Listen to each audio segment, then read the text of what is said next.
Et salut à toi qui regarde cette vidéo, je te bénis dans le nom de Jésus. J'espère que tu vas bien. Et quand on dit tu vas bien, bon, des fois, c'est un peu plus compliqué qu'on ne le pense. Alors j'espère vraiment que dans ton fort intérieur, tu vas bien. L'extérieur, des fois, il faut faire des efforts.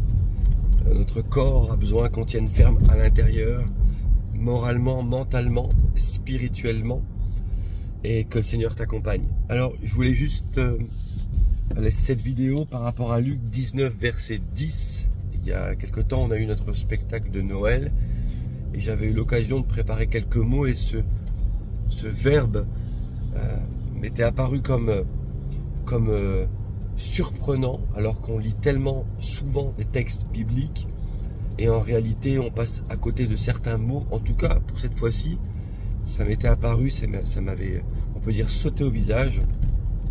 Luc 19, verset 10, « Car le Fils de l'homme est apparu pour venir chercher, ce qui était perdu, pour venir sauver et chercher ce qui était perdu. » Et dans cette réalité qui se dessine, eh bien, j'y vois le fait suivant. C'est que Jésus-Christ, dans son intention quand il était sur terre, il était venu chercher. Il allait chercher les perdus. D'abord, aller prêcher aux brebis perdues d'Israël, dira-t-il.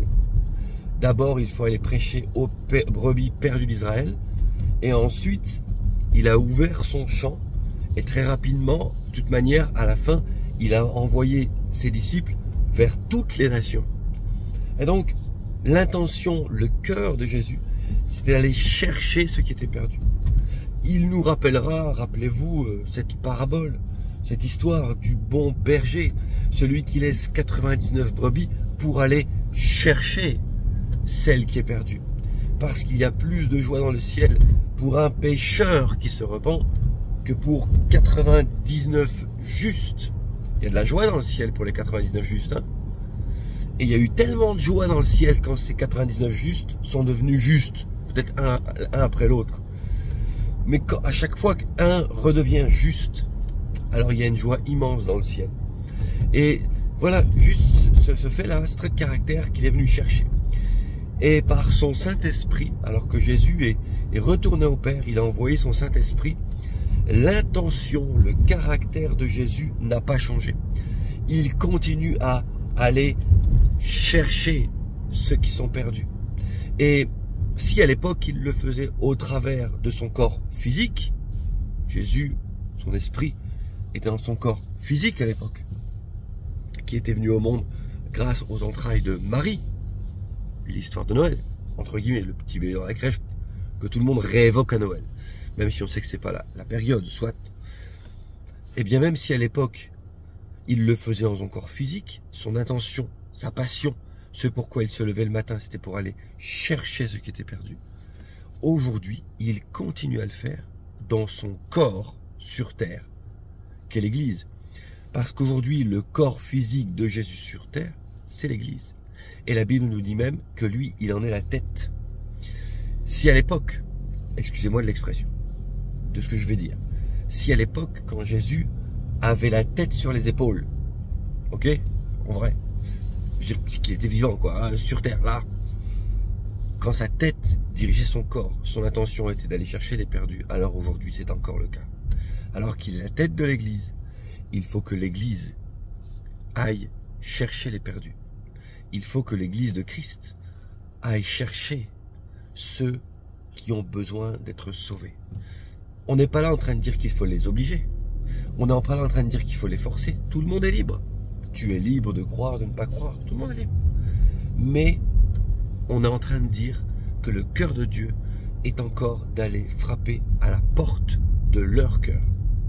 Et que l'Église a ce rôle. Alors je te fais cette vidéo pour savoir toi où tu en es. Est-ce que tu as cette écoute du Saint-Esprit qui, dans l'église locale où tu es, dans l'église que tu formes toi, le cœur d'aller chercher à ta manière. On n'est pas tous dotés de la possibilité de parler.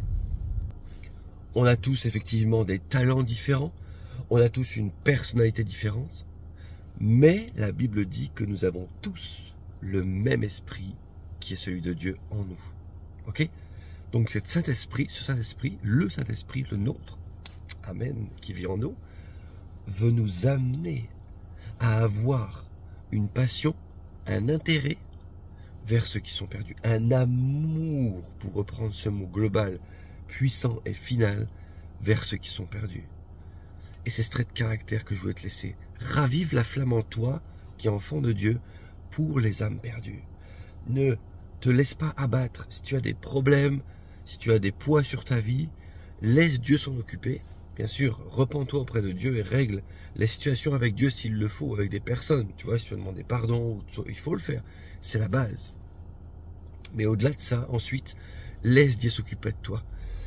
Déchargez-vous sur lui de tous vos fardeaux, est-il écrit, car il prend soin de vous, car lui seul prend soin de vous.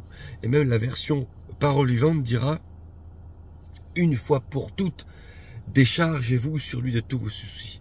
Ensuite, la Bible dira aussi, ne vous inquiétez de rien, mais en toutes circonstances, faites part à Dieu ou demandez à Dieu ce dont vous avez besoin. Donc, ne reste pas dans l'inquiétude, ne reste pas les yeux fixés sur ta vie qui ne va pas.